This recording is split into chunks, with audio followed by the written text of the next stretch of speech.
About the opportunity that we have in front of us with mobile home investing. A lot of people really don't understand what the opportunity truly consists of. And as real estate markets become less and less affordable, there's going to need to be more inexpensive housing alternatives offered, and mobile homes actually satisfy that. Whether they're mobile homes sitting in a park where it's sitting on leased land, and/or mobile homes sitting on the actual owned land that they would own, which would be considered real property. There definitely is going to be a continuous growing need for these opportunities to basically offer the next generation an opportunity to get into something and hopefully be able to have some equity that they might be able to move forward with, growing out of that and being able to progress into a single family home at some point in time. So the other thing is a lot of people are downsizing into manufactured homes, mobile homes. We've seen a lot of people selling their site-built homes, pulling the equity that they currently have out of that home, and they are actively looking for manufactured homes to keep their costs down because they're either looking to retire or they're just looking to basically reinvest their equity in other ways. So there are a lot of upcoming opportunities in this space. So by you being interested in now is a perfect opportunity, perfect timing to go ahead and get started with mobile home investing. And so I'm going to talk quite a bit more about kind of your quick start to mobile home investing throughout the remaining of this session here, and hopefully offer you some great insights as to basically how to get started and to be able to really understand what the opportunity is. Even if you're looking at the California market in comparison to what house prices are there, they're still a heck of a lot less expensive to acquire than your site-built home. And you can get 2, 3, 4 bedroom homes, mobile homes, just as well as you could with obviously site-built homes. And granted, they're sitting on, and we're specifically focusing on mobile homes that are sitting on leased or rented land. A lot of times it's going to be more in a community type setting, or what people would be calling a manufactured home community, a mobile home park, a trailer court, a mobile home court. Any of those buzzwords terms are basically what we're addressing here. And it could be on somebody else's private land where this mobile home is sitting, and it may not necessarily be designated as a park, but you're paying lot rent. So anytime that home is not, as far as the courts are concerned, affixed, as far as the county clerks are concerned, and from tax standpoint, it's not an improvement on the land because it still has title. So it's considered more readily the DMV motor vehicles division vehicle rather than real property. And so it's transferred just like a travel trailer, just like a car would be transferred, and it all goes back through registration, typically in most areas through the DMV as well. So those are the specific types of properties that we're talking about. But in a lot of cases they are low cost to acquire. It's an inexpensive housing alternative, and there's tons of need with the way affordability is not affordable in most markets. In fact, a lot of areas throughout the continental U.S., you're going to experience situations where even from a rent standpoint, people are struggling to even be able to afford rent. And normally what ends up happening in most real estate markets is, you're going to have a situation where you're going to take a look at which is more affordable, home ownership or renting. And in some cases, a lot of cases, typically it's going to be either rental's going to be more affordable or buying a home's going to be more affordable, depending on what's happening in the market. Right now, we've got a lot of situations where, and for a lot of people, it's just not even affordable to rent a traditional home apartment type of scenario, and so they're going to the trailer park from affordability standpoint because they can't afford to live someplace else. Lack of financing options. There's not a lot of financing options within this sector of the industry. There's a little bit more than there used to be, but they're mostly private. You do have individuals, when they go to sell their properties, that they'll be offering seller financing. That's one specific thing, that and lease options, that we've offered for years and years and years. And we make good money, and we offer opportunities to these individuals that they normally wouldn't have had to get into a property. Why is there a lack of financing? Not a lot of people look at them as being, these mobile homes as being suitable investments. It still has that stereotype, the stigma that's associated with the trailer park, or it being not real property, it being personal property. But yet people finance automobiles all the time, and people drive like maniacs and they get in accidents, and these aren't going to be getting into accidents. In a lot of cases, they don't even move from the place that they originally were put, ever. And in some cases, they will be moved, but it's quite expensive and very much cost prohibitive to transport these. So they're actually less risky than vehicle financing, but go figure, there's not a lot of financing options. Areas like Florida, South Carolina, North Carolina, some of your areas where there's a higher density of mobile homes in those given areas, you're going to have a lot more options than what you would in an area like Connecticut, Vermont, places like that where there's not a ton of mobile homes in comparison. About 11% of the housing population, total housing population throughout the country, is actually mobile homes. I believe it's 11% still, as per stats. So that's a decent quantity of the options for housing that is being utilized for people to live in from an affordability standpoint. That's their choice, and not have financing options for that, it's mind-boggling. But that's also where the opportunity is for us. If people can't get financing for it, how are they going to buy it? Do a lot of people that have 15, 20, 30, 40, 50, 60, $80,000 sitting in a bank? Vast majority of the people out there don't. A lot of people are living paycheck to paycheck, or they're lucky if they have a couple grand to put down on something, but that's it. Or tax time, they might have maybe $5,000, but that's not going to get them into. That's not going to buy a house. So from a cash standpoint, there's a lot more opportunities for us as investors here, because if we can come in with cash, we can get a better price on the property. A lot of times, especially if it's even like a fixer, we can even get a better price on it and then turn around and resell it after we've done whatever we've done with it with financing, and be able to have a nice cash flow coming off of that. Preferred alternative to apartment living. A lot of people just really do not want to have to live right on top of everybody else. A lot of cases, a lot of apartment complexes are not going to let you, you're going to have restrictions on barbecuing. You're going to have restrictions on whether you can work on your car or clean your car, right? You also have restrictions on where your dog can go. You have restrictions where your kids can go, or you're worried about where your kids can go. And also like gardening and things like that. You just don't have a lot of those options and opportunities. So people that are looking for a little bit of a different lifestyle, they're going to choose the mobile home park, the manufactured home community. They can be relatively easy to move for the right costs. It's not that they are moved very often. Each transportable section, just from a transport standpoint, not necessarily set up to move or to set up in place once it gets on the other side. So it's just the actual transport of it. You're normally looking at about $2,500 to about $5,000 per transportable section. So if you have a double wide, you could be up to about 10 grand, and that's not necessarily prepping it to move or getting it set back up on site. So it can be expensive to move them, but they can still be moved. They're a lot easier to move than a site-built home. Inexpensive to repair and maintain, and for the most part they really are. Our budget for rehab and repair on these is considerably lower than what it is on our site-built homes, because we also do resell on and flip, rehab and sell and flip site-built homes as well. The reason for that is, it's not that you're chinsing on things, it's just that we do a lot of recycling of materials back into our into our mobile homes. We look for ways to keep our costs down. Like we shop at Restore quite a bit. Materials that are left over from other job sites will typically bring into these properties. Extra carpet. A lot of times we can end up getting pretty good deals on carpet remnants and things like that. We'll go to places like Restore or paint recycling places and be able to get 5 gallons of paint that has primer already in it, tinted to whatever way we want it to be tinted to, for anywhere between $35 to $50 depending on the market. Considerably less expensive than what you would experience with a typical site-built home, and picking up a 5-gallon pail, even of builder's grade from like Home Depot or Lowe's.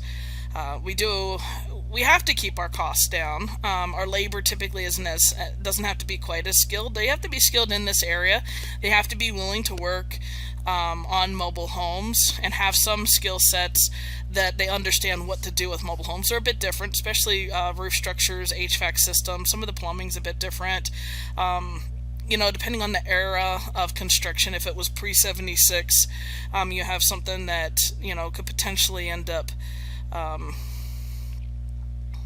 needing some modifications, because a lot of those homes were built with 2x2 walls rather than 2x4 or 2x6 walls. So if you're going to go replace windows or replace doors, your span as to what they're used to, the standard window, what it fits in, is normally a 2x4 width or a 2x6 width. 2x2 isn't going to fit too well. So there's things like that would need to be understood as to how to rectify and modify and work around as well. Keys to success. Key thing is, why are you doing this? What is your motivation? Are you using this as a stepping stone to get into flipping houses? Are you using this as a means by which to supplement income? Are you using this as a way to be able to mitigate risk because you don't want to put $350,000 into one house and wait for a 5% return in today's market? Don't blame you. Why are you looking to do this? Is it for retirement? Is it for getting out of current job? Is it a situation where you have kids going to college, you have grandkids going to college, you want to get a different vehicle, you want to have more opportunities to be able to travel? What is that why? You need to know your why, because that's going to keep you moving forward. When you're going to have times where you're going to be told no. You're going to have times where it's going to be a bit more difficult to be able to find that right property, or you're gonna get a little frustrated with maybe some additional expenses that pop up on a property that you weren't anticipating, and so you're putting a little bit more money out than what you originally thought you would. Your why is going to help you push through that psychologically. You also need to know what you're getting yourself into. And we'll talk more specifically about that as we get into the ins and outs of investing in mobile homes within a park. It has its own nuances. It has its own set of characteristics. The better that you understand how parks work, how park managers work, what the hierarchy is, that you understand how to read that park manager, the better that you understand how some of these sellers operate, the better and easier it's going to be for you to be and stay and sustain being in this business. The park managers are gatekeepers, folks. They can make your life really, really amazing and very successful with nice profit and ongoing properties coming into your portfolio, or they could cost you a crud load of money. I had one park manager. It was a park I'd been buying in for many, many, many years. It's one of the first parks I bought in, and so I knew the park very, very well. Bought a home in that park. Actually, I got the home back after the people had been evicted. So I got the home back, was fixing it up, and was putting it back in the market to resell. And in that meantime of that transition, what ended up happening is the park managers had changed. One had quit, and another one had been brought in. Now, this lady, you have the Fair Housing Act, right? So you're not supposed to discriminate against anybody. And the home that we were selling had a specific, I guess you could say, a demographic that would be more appealing to than another. And it wasn't that our most expensive or our nicest home by any means. I think it was a 1978 2-bedroom, 1-bath, and it had a decent setup. The front had the kitchen, you had the family room, and then you had a bedroom, then you had a bathroom, and then you had another bedroom. And the bedrooms were decent size. They weren't horrible. They had a nice little carport. Had 2 sheds on the outside of it, so one was kind of set up like a little shop. It wasn't a bad little home. It had new windows put on it. We had completely remodeled the bathroom. The bathroom was gorgeous. We had completely remodeled that. We'd remodeled the kitchen over the years. We put new flooring, fresh new paint in it. The roof had just recently been resealed. So it was clean. It was ready to go. There's no reason why and we had a price rate. There was no reason why we weren't getting traction. So, our typical turnaround on these homes is anywhere between 2 to 3 months, depending on the level of work that we have to do. And typically that means from the time that we get it to the time that we sell it is about 2 to 3 months. Well, normally during that period of time, the parks are going to, what they do is abate rent. They're going to not charge us rent. They might charge us for utilities, but they're not going to charge us lot rent. Well, here we start getting into the 6th month, and I'm like, from a marketing standpoint, we were getting tons of phone calls on the property. Tons of people were going through it. A lot of people liked it, and it just seemed like person after person after person wasn't qualifying for the park. Now, in the past, and then all the other communities that we've been in, and I think up to that point, 13 years I'd been in the industry, I'd never had an issue like this. What ended up happening is we finally had somebody that gave us feedback, and she felt like she was discriminated against. And we had another person shortly after that felt like they were discriminated against. And we started driving through the community and started seeing more and more homes just sitting on the market. So I started calling on them, and I asked them how long they'd been sitting on the market.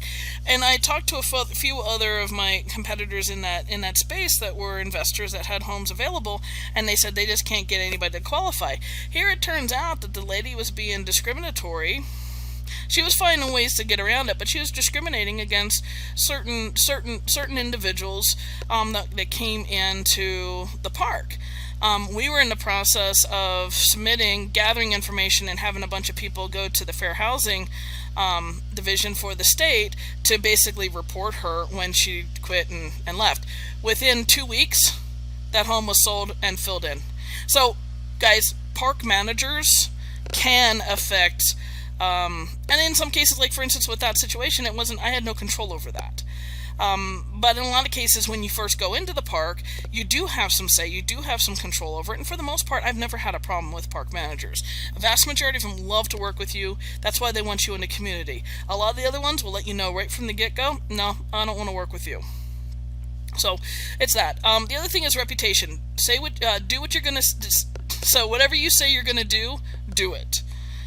You want to make sure that you're not cutting too many corners. There's a guy in the industry here in my local market that he duct tapes over holes in walls and mold and then paints over it. He doesn't have windows that operate correctly. He has mold behind his shower walls. He has a furnace that's throwing off carbon monoxide.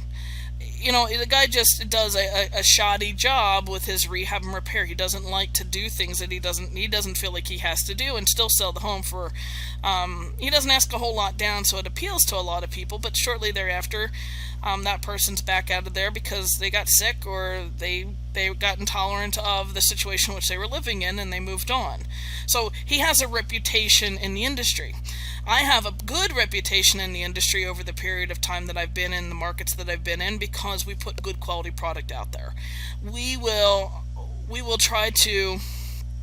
make sure that based off of what the park manager needs to have the property looking like, that we will do. So before we go in and make an offer on the property, we'll go to the park manager and say, hey, we're interested in this home. What types of things do you need us to take care of and address for you to be okay with the home being in the community? In some cases it's nothing.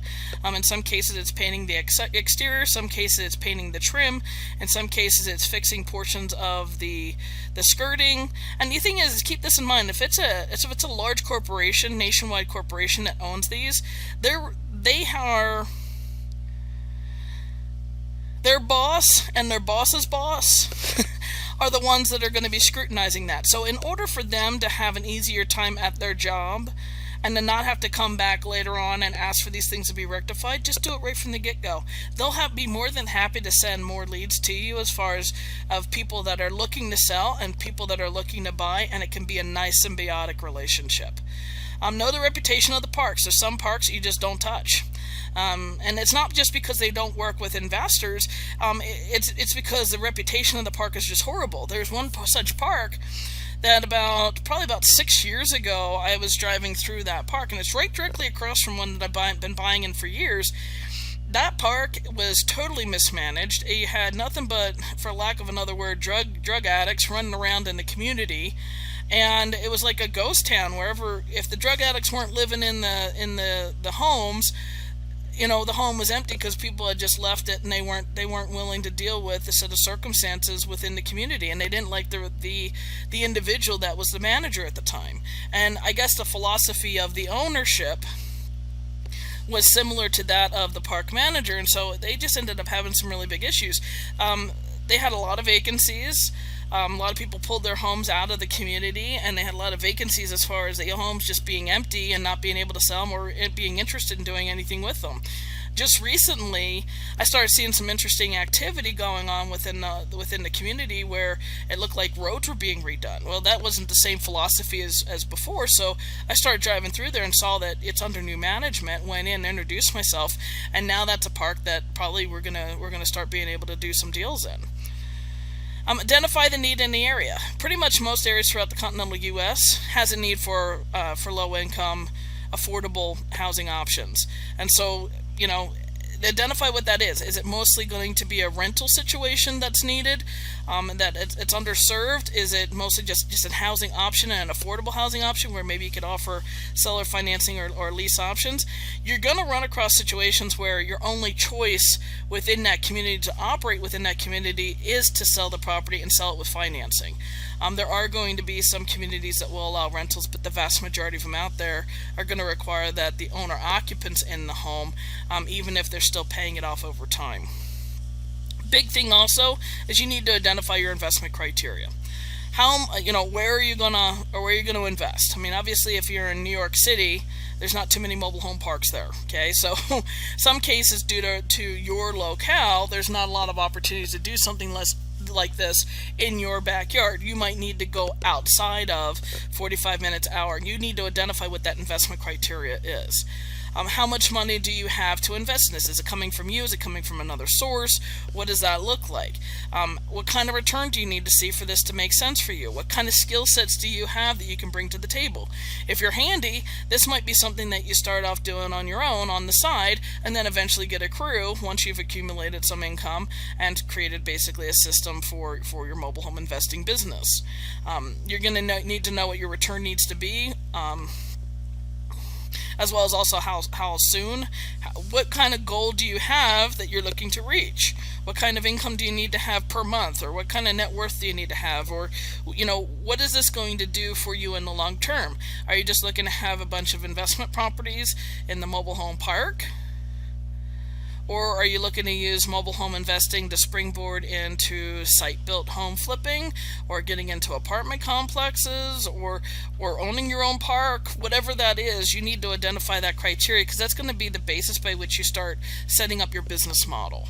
And you're going to test it and see whether it makes sense within the given area that you're targeting. Don't try to do it all on your own. In the beginning, it's going to be you, but ultimately in the long haul, it can't be you.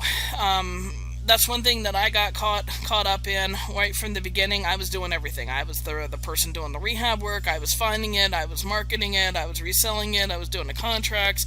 I was collecting the money. I was doing everything. The larger your portfolio gets, the less opportunities you have to be able to spend your time that way. And the other thing is dollars per hour. It starts not making sense. I found that it was a lot. I was actually making more money and saving money in the long haul by paying somebody $10 to $30 an hour to do the rehab and repair on the properties, versus me. I could be making more money by going and finding new properties for them to go ahead and do work on. And then know where your funds are going to be coming from, making sure you understand what it's going to cost, what kind of return you need to get, how soon they need to come out, how soon you have access to them, how much money do people feel comfortable having in any one given deal. You also need to identify the following. Where do most people want to live? They want to live in the country, they want to live in the city. The country, county, suburbs is typically where most of your mobile home parks are going to be. That's where your bigger demand is going to be. So if people prefer not to live out in the country, in your area, you might have to find a different area where mobile home parks are in demand, or have a draw of people. The big thing to watch out for is where you're looking to buy and the type of communities you're looking to buy in, meaning mobile home parks you're looking to buy in. Make sure that you're not narrowing down who your potential buyer pool could be, to the point where your home's going to sit on the market longer. Or if that's the case, you're going to do that, make sure you've figured in what those costs are so that you've accounted for that cost. Basically, because you're going to have holding costs. Eventually, you're going to have to start paying lot rent. Eventually, you're going to have taxes. You're going to have insurance that you're going to have to pay. There's utility costs, especially in the winter time, depending on where it's located. You're going to have those costs associated with it. So the longer you hold on to it, the less money you're going to have profitable on the backside, unless you end up figuring that in, that those amount of holding costs for that period of time that you're going to carry that property. What's the average rent in the area? You definitely need to know what that is. You also need to know what most people can afford to pay per month. So what you're doing is you're taking a look at, let's say you're looking at a 2-bedroom, 1-bath, 800 square foot mobile home. Well, there's apartments not too far away that probably have similar types of amenities to that community. That's going to be kind of your guide as to the top of the threshold as to how much you can end up charging per month. So what you're going to do is you're going to take a look back at your lot rent minus what the apartments are renting for. That spread is what you could possibly look to charge. Now, typically I try to stay $50 to $100 off of, maxing that completely out. So if it's $1,000, I might go up to maybe $900 as being the total amount that I can charge, just to make being in the park a bit more appealing, if you will. What types of amenities do they expect? If everything in the area has a variety of different types of amenities, they're going to look for those types of things there.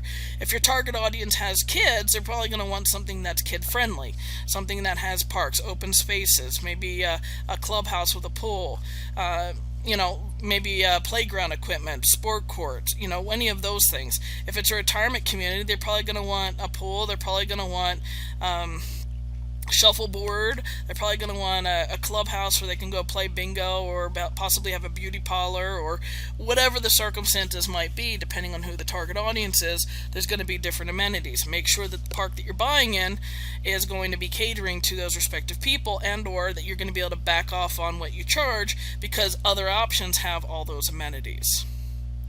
The other thing is how easy is it for people to qualify for an apartment versus the mobile home park? A lot of mobile home parks are going to look at debt to income ratio. They're going to look at criminal backgrounds. And for the most part, as long as the people are receiving consistent income, they've had a good employment history, they don't have major issues such as,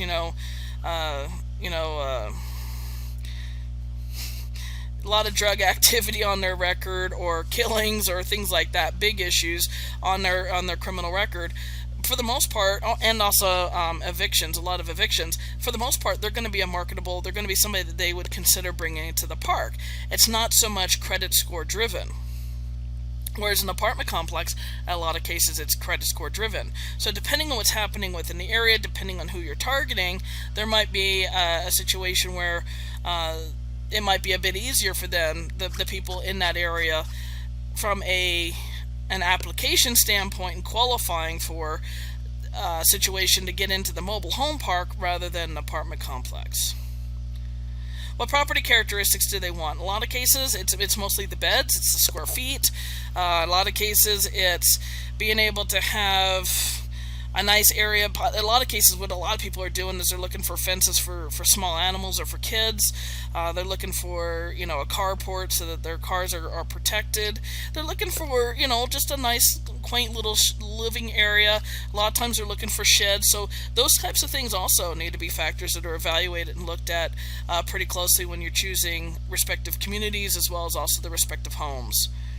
Are there stigmas with certain parks? And it's a matter of, is that the drug addict park? Is that the red light park? Is that the creepy old guy park? Is that the retirement park? Is that the, hey, everybody wants to go there because it's a cool place to live park? Okay, there are parks that have a lot of different reputations, and people that are looking at the mobile home parks themselves to live in are going to hit up individuals within that community and know what the reputations are. Heck, all you need to do is type in mobile home parks or manufactured home communities on Google, and you're going to see star reviews. There's your identifier for being able to take a look at how people perceive these parks. How easy is it also to be able to qualify for the park? And that's what we were talking about as far as background checks, credit scores, debt to income ratios, employment history, criminal records, things like that. Know your target. So we need to understand, are we targeting families? Are we targeting restricted age? My preference is all ages, and then that basically means that pretty much anybody is going to be my potential buyer. Somebody that's getting started in life, somebody that's a single individual, somebody that's a couple starting off with a young family, somebody that's, empty nester, somebody that's looking to retire. I've got, in an all ages or family community, I typically have a large range of people that are potential buyers, depending on what the price point is for that respective home. Whereas restricted age, there's a lot of restrictions for that respective community. Florida, you're probably going to have an easier time and probably higher density of potential buyers coming into that park looking for a place to live. Same thing also with Arizona. Same thing also probably with Vegas. So you've got some of these areas that restricted age parks aren't going to be as limiting as what they would be in other areas. So identify who your target audience is. The size of the mobile home does matter, even if it's a community. So let me just give you an example. I was down in Florida looking at a variety of different mobile homes, variety of different communities, and I was looking at this one home. I'd called on it. It looked pretty big, but I couldn't see the whole thing based off of just kind of the angle and how I needed to move on to something else, and so I just snagged the information and then moved on to the next park. So I didn't look at it super close. Here, this home was like 2,200 square foot, okay, and it had been sitting on the market probably almost 200 days, which doesn't normally happen if it's priced right, and it was priced decently. The factor is this: it was sitting in a restricted age community. The folks that are looking to move into that area typically do not want something that big. They don't want something that big. They want something on the smaller size. Now, if that same home was sitting in a family or all ages community, okay, that thing would sell like a hotcake, because it's not common to be able to get something quite that big. So typically when you're dealing with an all ages or family, depending on how they categorize themselves, community, typically what you're going to run across is at least 800 square foot and higher is what most people prefer. My preference typically are double wides. They just sell a lot faster, sell a lot easier, they sell for more. Even if they're an older double wide, people just like the size of the space. It's a lot more open feel. If we're going to go with single wides, typically we normally won't go with less than 14 wide. We prefer 16 and 18, and your newer homes are going to be 16 and 18 wide. The depth of how the length of them is going to be something that's going to be dictated by the size of the lot and the depth of each of these lots, or setbacks that are required for each of these communities. And what you're also going to find is that the floor plan also has an effect. We have a lot of the homes that we have that are single wides, that are 2-1s or 2-2s, the front bedroom with the front bathroom, and then the back bedroom with the back bathroom. A lot of families like having that as an option if they have to go with a 2-bedroom, just because the parents are separated from the kids. They're not super far away, but at least there's some distance and they're not all on top of each other. A majority of the people that are looking for multiple people living in the home rather than just a couple are typically looking for at least 3 bedrooms. And so our 3 bedrooms are going to sell for a heck of a lot faster, a lot more. A lot of your restricted age parks, normally they're looking for 1 bedroom or 2 bedroom. Typically a 2 bedroom ends up being a lot more feasible for a lot of them, because they can use the second bedroom as kind of an office / guest room, and they don't have to worry about the kids moving back in with them. So the other thing is too, is are they paying cash? Are they looking for financing? Or are they looking to rent? And in some cases it's dependent on the park. In some cases it's dependent on who your demographic is. Some cases it's based off the location. Some cases it's based off of the type of home that you have. So we've had a lot more people cashing us out recently. We've done a decent amount of financing.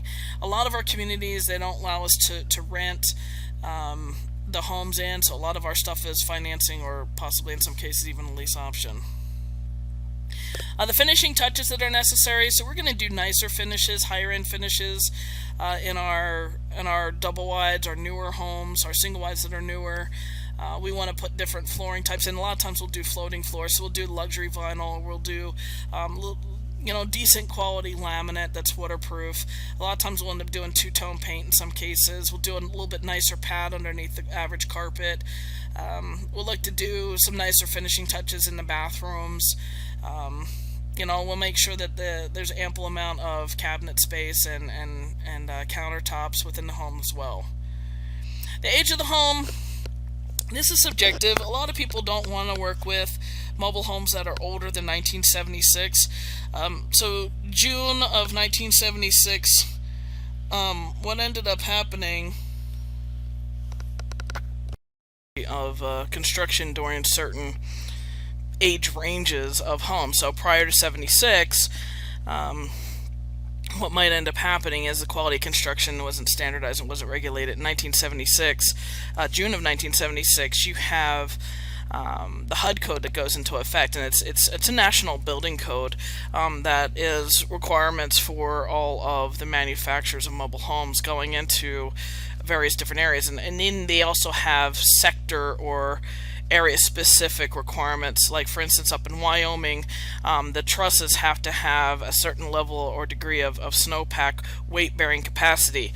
If it goes to an area such as Florida, for instance, there's different wind zones for certain areas, and if it's being transported to those areas as a brand new unit, it has to be rated for that. It has to be able to be set up on site for that specific wind zone and the rating of the winds in those areas.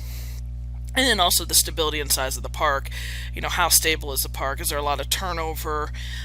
Is there decent, consistent management, or is there a lot of turnover in the management or ownership of the community? And then also the size of the park too. A lot of times I prefer to buy in at least 100 unit plus parks, just because there's enough homes that we can typically people have a tendency to like living in some of those a little bit larger communities, just because of the community aspect of it. Plus, also, it's a lot easier for us to justify our value within those communities. Plus, also, it gives us a lot more opportunities to buy homes within that park. So establishing that relationship goes a bit further with being able to have access to ongoing inventory to buy and resell within that community.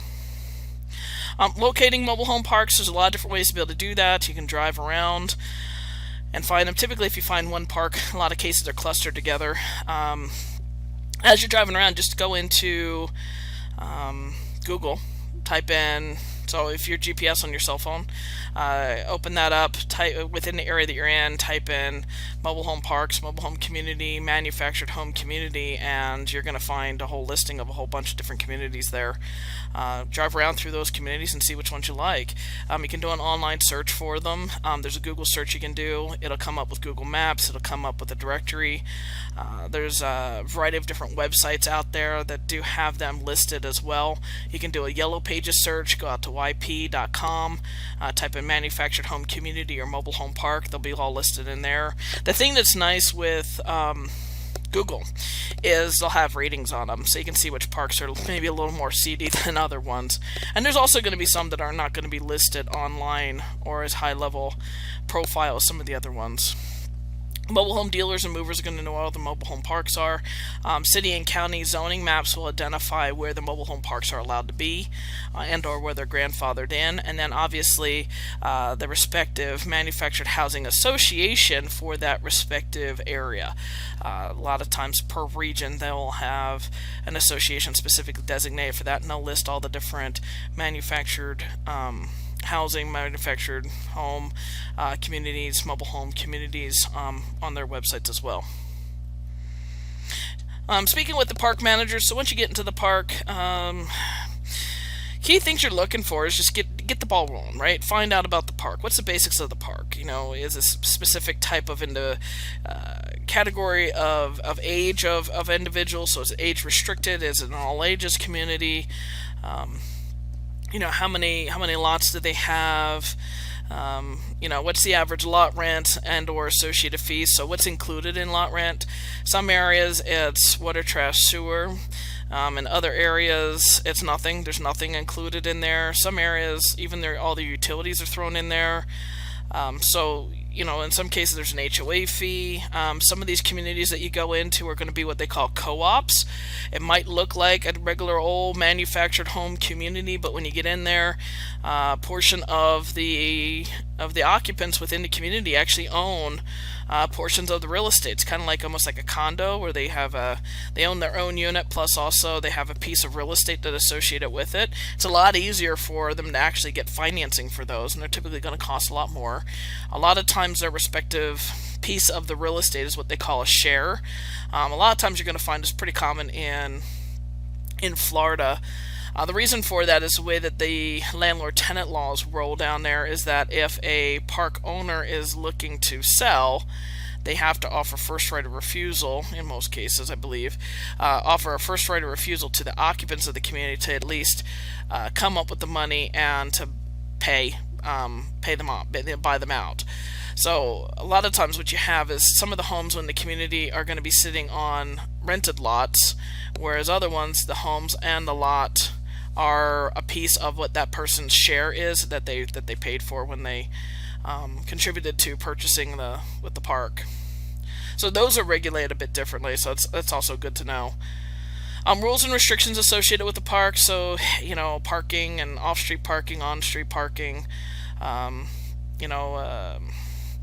are things maintained, what are the protocols with requirements for that. A lot of cases, what kind of repairs are going to be mandated or required as well. In a lot of cases, what you have is a situation where the park might be under new management, so they want that home painted before it's sold. They might want new skirting on it before it's sold. They might want new siding on it before it's sold, or within the period of 12 months of having a new person purchasing it. So there's some things like that. They might require that home can't stay in the community anymore. So there's other things like that.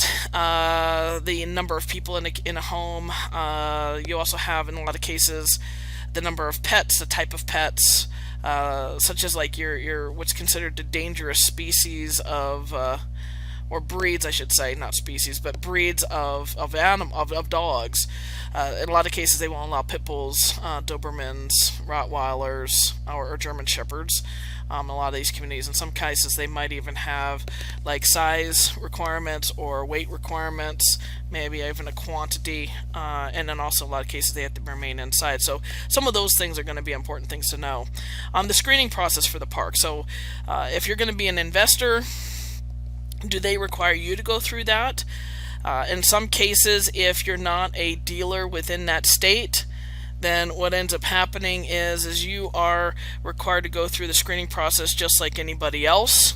And so what ends up happening is the hoops you have to jump through. You might, if you just went through a divorce, or you've had some interesting financial situations happening, or your debt to income's too high, or anyway, you might even have an issue with being able to qualify for the park. You might have capital all day long, but you might have an issue with it. So understanding what that screening process is, the better that they screen, the better that they are basically trying to maintain and have a decent residents within their community. The thing is, they can get quite ridiculous too. So making sure it's reasonable, but also thorough enough to be able to make sure that they're going to help you also with being able to get the best possible tenants into your homes as well. Any mobile homes for sale, any lots that are open, what are they doing with those? Are they offering incentives? Are they going to fill them themselves? Are they bringing in homes themselves as far as new ones and looking to resell them? Are the homes that are currently for sale listed with for sale by owners? Or are they dealers or other investors that are selling those? So what are the factors? Is anybody offering financing associated with it? So if that's the case, and it's not necessarily the park offering financing, but maybe a dealer or an investor that's offering financing, that probably ends up being an indicator that they're willing to work with investors. So, go ahead and ask them based off of that, does that mean that they're willing to work with investors? Obviously, that would be a green light for you to possibly look to introduce yourself to them as well. And then also, if they are willing to work with investors, because some of them are not, what do they require from you to be able to buy in the park? So in some cases, you have to do the background check. In some cases, you just have to offer them your dealer information. Me as a licensed dealer, within the states that I operate, there's various different hoops we have to jump through. One of the states that we're in, we have to fill in a form. We have to get insurance, and we also have to get a bond, and it has to be for a certain amount, and we have to maintain that every year, and as long as we pay our $12 and renew it, we can maintain ourselves as licensed dealers. So every quarter, as we end up selling properties, we have to log what those are and pay $12 per property to the state for having sold a mobile home. Okay, a lot of the parks that we work with that are nationwide parks are requiring us to be licensed dealers, not just mobile home investors. Now, in some states also, there are dealer requirements for you to technically legally, lawfully do this. It's not really monitored. So it's a matter of how you choose to operate as to whether you choose to do it that way. But understanding that a lot of cases, if you are buying and selling a personal property, so basically a vehicle, a lot of cases they're going to want you to be a licensed dealer. So if you end up getting up to a certain number per year, that they would want you to have a dealer's license. So in some states it's like 5, some states it's 0. So make sure you're doing your research when you're looking to get into this side of the business. Some people, what they'll do is they'll work through a realtor who has that allowance to be able to help out with selling of mobile homes. So that's how they sidestep that. They buy and sell through them. In some cases, what people will do is they'll joint venture with other people that have dealer's licenses. So majority of your parks are going to actually have a dealer's license as well. And if you give them a kickback, in some cases, they'll be willing to work with you as far as licensure. So it depends on, how aggressively you want to do this, how you want to do this. If you have different entities that are buying these homes, then, buy the certain number in each of the entities.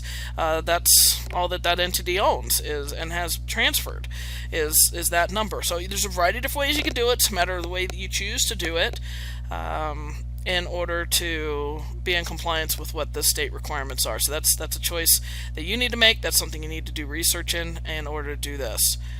But like I said, some of these parks, in order to work with them, to work in their community, want to see you have a dealer's license. In a lot of cases, just by looking at that, they already know that you're in good standing with the state, so they're okay with working with you. In a lot of cases, that's the only way that you can get the abated rent. So either reduced rent or a couple months without having to pay rent, which actually can be a cost savings, right? So finding mobile home sellers, referrals. I get tons and tons of referrals. I get referrals from park managers. I get referrals from the personal property tax assessor. I get referrals from movers. I get referrals from people doing work on these mobile homes within these communities. I get referrals from the handymen working in the parks that are employed by the parks. I get referrals from people that we've prior worked with, that we've either bought from or that we've sold to. I get referrals from people within the local communities that see our vehicles running around, that say we buy mobile homes, or that I've done some sort of direct mail with. So we get tons of different types of referrals that come back to us. The other thing that you can do is online classifieds are pretty big. The vast majority of the people that we work with have seen our advertising in some sort of form, typically online. There are other sources. It depends on your area. If you're out in the country and not a lot of people have really good access to internet, they don't really rely on the internet. They might rely on the little local newspaper or free classifieds, like your Thrifty Nickel, your American Classifieds, your Penny Pincher, your Green Sheet, something like that. They might rely on something like that, and so that's another way. Craigslist is a good place for a lot of people to be able to advertise that we buy mobile homes, and then you can specify where you're looking and what you're looking for. A lot of times people do not advertise their mobile homes for sale in any other way other than a sign in the window. So the only way you're going to find out about it is if you drive through the park. In some cases, they might not even tell the park manager unless the park manager is driving through the community. Social media, Facebook Marketplace is actually a really good place to be able to shop to find them. We have sometimes they're on Instagram, sometimes they're on um, sometimes on like LinkedIn, but mostly it's like a Facebook Marketplace is one of the better places to find them. Like I was talking about newspapers, sometimes it's a local newspaper, sometimes it's a community newsletter that you could actually advertise in. Sometimes at the clubhouse, you could put up on their bulletin board an advertisement that you're looking for homes, or you could look at the advertisements and see who's selling homes. Other mobile home professionals, people that are movers, dealers that are taking in a beat up old jalopy and they want to sell something new to somebody. They're doing a trade in and they'd really rather not own the older home. A lot of times you'll end up having to park owners that'll say, hey, we just want to get rid of these, or somebody that owns a portfolio of homes in there that's just looking to cash out. We're in a process of looking at about 15 units that we're buying that are already income generating mobile homes sitting in different communities. We've got one that has a split of 7 and 3 in 2 different communities up in Idaho. We've got another one that is in South Carolina that has a portfolio of 5 up to probably another 50 some odd units that over time, as he starts to retire out of the business, he would look to sell to us. So in some cases you end up coming across them that way too. Direct mail is another way you can do it. It's a lot of money to send direct mail. I found other resources that end up being free, easy, and less expensive. But you can do direct mail. I've done it in the past, and it's had some okay responses, but it takes multiple touches. You're looking at normally at least 7 touches, and normally you're looking at about 1.5 to 3% response rate with direct mail. And then the other thing is bandit signs that are in the locales where people are going in and out of these communities, not necessarily on the property, because typically the ownership doesn't like that, but on public property that's surrounding where that mobile home community is would be another resource. You need to identify your funding sources. So it's nice to go shopping, but you need to know whether you've got money for it or what you can afford, right? So we need to understand what our own resources are, if we have them. You can actually use, believe it or not, you can use a self-directed IRA retirement account to actually buy these homes. Legit with mobile homes sitting in parks. They can be used for that. Family, colleagues, friends, we've got quite a few different resources like that we've used. We have had quite a few different private investors that we've worked with over the years. These are just people that have extra cash, typically the ones that don't have enough cash or are not willing to have a large sum sitting in any one given project, like a site-built home, that will funnel their money into some of these smaller investments. A lot of them, the people that are preferring $20,000 and less being invested in a project, we'll just put them into a mobile home project. We have other areas where we've got people that are, the $60,000 to $30,000 mark. We've got ones that are $100,000 and under. So we'll do different projects with each of those different categories of people and give them a return that makes sense for them. It's a matter of what works for both of us. We've also utilized and leveraged small business loans or lines of credit. We've had lines of credit through Lowe's accounts receivables. Home Depot has something like that. We've had credit cards for our business that we've used. We continue to build those with each of the entities that we set up for our mobile homes. We will also get small business loans. In some cases, it is an SBA loan. A lot of cases, it's not going to qualify for that, depending on what you do. As to whether it's going to qualify, but a lot of times it's an unsecured loan, signature loan, if you will, that we get for the business. The other thing too is you can get seller financing from the park. You can get seller financing from the person that has a portfolio of mobile homes they're just looking to get rid of. You could get seller financing done with you from a seller. Just basically say, hey, I'll give you X amount of dollars down and X amount per month, and you put somebody else in there for covering what yours is plus more, and they're paying more per month, and you're making money on the spread. It's one way to be able to get in there without a lot of capital up front. And the other thing too is you can actually leverage another asset. You could do a HELOC on a house. You could do a cash out refi on another property. If you have a motorcycle that has equity, if you have a car that has equity, if you have a classic car that has equity, you have a boat or travel trailer that has equity, ATVs that have equity. One of the ways that I first got started was actually I had title to a classic car. It was one of my first cars that I had owned. It was a Nova. And I actually went to the local bank and I said, what could you lend me on this title? So I didn't go to a regular title loan place. I actually went to a local small bank, credit union actually is what it was. And they ended up giving me $7,000. And they took the title, but they gave me $7,000 to work with.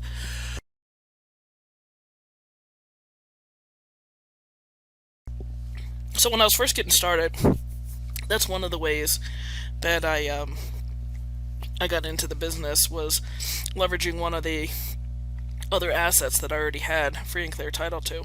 I paid it off very quickly, but at least got me into a property. Now, executing the deal, you need to do your due diligence. You need to understand what it is that you have. You need to make sure that you're looking at it right. You understand value. Value is probably one of the most difficult things for a lot of people to be able to figure out for a mobile home. And the reason for that is that they're not normally listed on the MLS. So trying to find a sold comparable is going to be a bit of a difficult thing. So how do you determine value?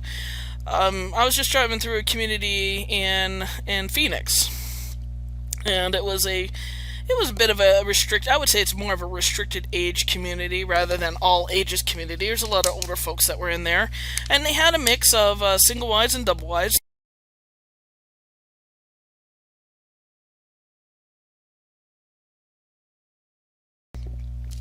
And basically, as I was driving through, they had new single wides, old single wides, new double wides, old double wides.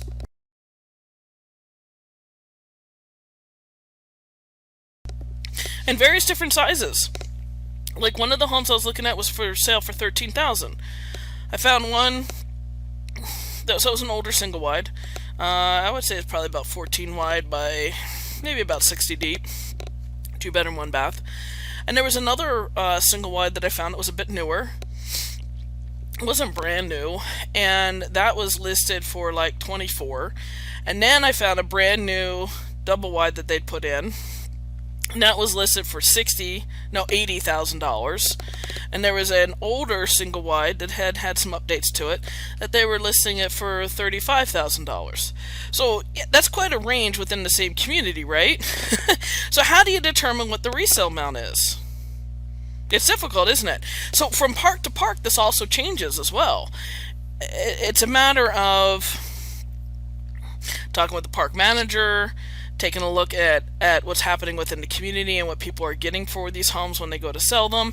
And the other thing is too, is typically what I'll do is I'll test the market. I'll advertise a couple different ways with that home. A lot of times it's amount of money down, amount per month. Some cases it's asking price, and we'll see what kind of bites we get, and then based off of that, typically we can end up understanding what resale value could be, and that's going to allow us to back our numbers in to be able to come up with a solid offer amount, because we also have repairs typically that need to be made in order to sell that property for top dollar. So in that scenario, we're doing research on, how fast are these things selling? What could they possibly sell for? People coming into this area, what are they typically looking for as far as affordability? You're taking a look at the homes that are currently sitting on the market available, and what kind of condition are they in? What kind of finishes do they have? What dollar amount are they being sold for? How soon are they being sold? Are they located on a cul-de-sac within the community versus right on the main drag? There's some different things like that. Are they located closer to the pool and the amenities? Some of those things come into play as well. The other thing too you want to make sure is that the person trying to sell it actually still owns it. In some cases, what ends up happening is a home has been lost due to tax sale, and they actually don't have title in hand. So you want free and clear title, or they have a lien that is against the property, or the title's in the hands of a title owned place or a bail bondsman. I was talking to a gentleman not too long ago that ran into some financial difficulties. He's now out of state, and he was trying to sell his double wide. And well, the thing sounded great and fine and dandy, and then I ended up asking him, do you have title in hand? And he said no. I said, well, where's the title? He goes, well, I had some financial difficulties, like I said, and I had to go to a title loan place, so they have it. And I'm thinking to myself, oh, wow. So I asked him, I said, how much do you still owe them to be able to get title back? And he goes, 10 grand. Well, I'm looking at the home, I'm looking at him, and I'm thinking of what the resale is, and I'm like, it just doesn't make any sense. Because what he was looking to get, in addition to what he still owed, it didn't make any sense. It was way unrealistic for what that was, and so I was basically wasting my time. So sooner than later, find out, do they have title in hand? Are the taxes current, or is it recently registered? And then also, is it current with the park? I had one lady that contacted me that was messing around with the park probably for almost a year. She understood the eviction process.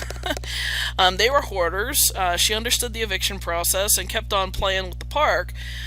Where the park had incurred up to, at that point in time, and that wasn't the total amount, but when I was talking with the park manager, she said, oh, they're up to about $8,800 that they owe in court costs.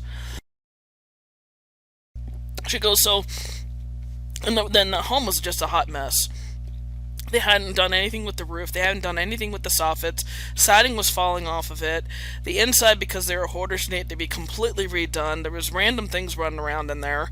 I mean, and there was kids and adults living in there. The one bathroom couldn't be used because of the lack of maintenance that they had done, and so it was basically the stall shower was falling through the floor. It's just, all in all, when I looked at all the numbers, it did not make any sense to go after that home. So in some cases, if you don't ask the right questions, you're going to assume it's a different scenario and possibly get yourself into a deal where it just doesn't make any sense. You end up paying a heck of a lot more off than what you were anticipating. If it makes sense, we make a verbal offer. If they're excited about that, we end up coming to an agreement, then we present a written offer. You can use basically a bill of sale for like what you would with a vehicle. You could have an attorney take a look at and or set something up. You could do a Google search online for that. The general gist is you're going to identify the parties involved. You're going to identify the date in which you both are signing. You're going to identify the date in which you're going to close, whether you're putting money down, and how much what your total purchase price is, and when you're going to buy the rest of it. I would recommend putting in there that it's free and clear title, and that taxes are current, and that they're current with the park, and that they have the legal lawful right to be able to sell it, and that they have title in hand, and that they're going to transfer title at the time of closing. So I would make sure, at least at a minimum, that those things are written in there. The agreement signed with the money down. A lot of times I don't offer a ton of money down, maybe $50 to $100. Transfer the mobile home lease and title once it's paid off in full. So once we come in with all of our cash, they give us title. We're going to go into the park, do what we need to do as far as what they've already required, because we already did research that way, right? So we already know whether they're okay with us being in there. If not, they'll make your life very expensive and basically live in hell. And then we're going to take that title and we're going to transfer that title into our business name as soon as possible with the DMV. Okay, pay our transfer tax at that point in time, and title tax at that point in time. Get the keys turned over, and we're going to clean it up, repair it, and remarket it. So you need to make sure your crew's ready to go ASAP to get that thing fixed up and put back on the market as quickly as possible. Now, marketing that mobile home, you can put signs in the windows, flyers in the front of it. Sometimes that'll help. Referrals end up working really well. The park manager always is getting calls on a regular basis, so making sure that they know what you're trying to sell it for. I've had park managers help me buy and help me sell the homes. All I had to do basically is come in with the money and do the rehab, and they found the people on both sides for me. I pay them referral fees, and they love me. They love me for that. I use Facebook Marketplace quite aggressively for that. My online classifieds, depending on the market, especially Craigslist, is going to be one great resource for that. There's a variety of other different resources you can use depending on where you're located. You can also have a website where you have that information is listed. Newspapers you can advertise there, freebie flyers, things like that, and then also in some cases you could do direct mail, letting people know that you've got a home in that community. And the other thing is too is call back on your list of people that you already have, that you've already spoken to on your other properties, and see if they're interested in this one. Some of the ways to profit: you could rent out the mobile home if the park allows it. If they don't, then you have to sell it. You could sell a rehab mobile home for cash. You could sell the home unrehab for cash. We flipped one just this last year. It was I want to say it was a 77 double wide. It was a nice size home, 3 bedrooms, 2 baths, great size home. It was a lady that was going into assisted care facility. We paid her $5,000 for the home. I was planning on going and doing rehab on it. I basically put a lockbox on it. Didn't even put a sign up yet because we're waiting for our rehabber to go up to the property and start doing work on it before we market it like that. Rumor must have gone around that we had bought it. Our contact information got out to this one guy, and he just wouldn't let off. He kept on pursuing me and my business partner, to the point where he ended up offering us $25,000 cash just to turn it over to him. So what we did is we flipped it. Within a month, we had that home resold for $25,000. So we got our $5,000 back and netted 20 on the flip. That was a pretty good day. We went out and bought a couple more homes. You can also sell the mobile home with financing. That's in a lot of cases our typical financing as our option. You can sell the mobile home on a rent to own. Depends on the park. It's how they view that. Whether they view it as almost more like seller financing or whether they view it as a rental. And in some cases they won't let that happen. And then you can also wholesale that mobile home for cash to another investor as well. You're not going to be making what you would typically on a house wholesale. In a lot of cases, you're looking at anywhere between $3,000 to maybe $7,000-$10,000 on one of those. These you might make a couple $100s to a couple grand. Depends on what the spread is for the home.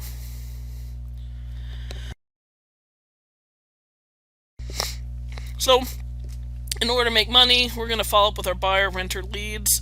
As they end up being able to qualify for the park, they pass. We have a qualification sheet. We do background checks. We follow up on their landlord referrals or character referrals. We follow up on their employment records. We do a full-blown look too. So between us and the park, we should really have a pretty good idea as to who we are working with and whether they're good individuals. We've had a few people that kind of skated through, but the vast majority of our properties, we don't have a whole lot of issues with the individuals. And we end up getting good quality people in there. In fact, actually, vast majority of the properties that we've gotten back have been in about the same, maybe just slightly less, just some wear and tear condition from what we had originally sold it to them as. And that's what's going to happen when somebody's living in a home for 3 to 4 years with kids and dogs and cats, and they may not necessarily be the cleanest person with how frequently they end up cleaning up after themselves. So there's going to be some additional wear and tear that way. We've even gotten some homes back that have been improved beyond what we sold it to them as. We had one guy that lived in the home for about 4 years. He redid the master bath, put a new heating unit, heater in it, put a new shed on it, painted the exterior again, and put some more fencing up, put some new skirting up, painted some of the inside, and then upgraded some of the carpet, and then gave it back to us because he was moving into a site-built home.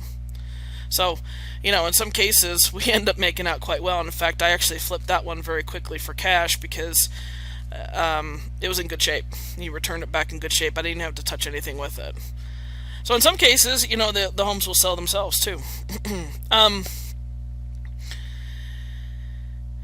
So as we're following up with these individuals, we need to get them to qualify with the park. We need to get a look at what they've got going on, who they're going to have coming into the home and living in the home, who's going to be financially responsible for it.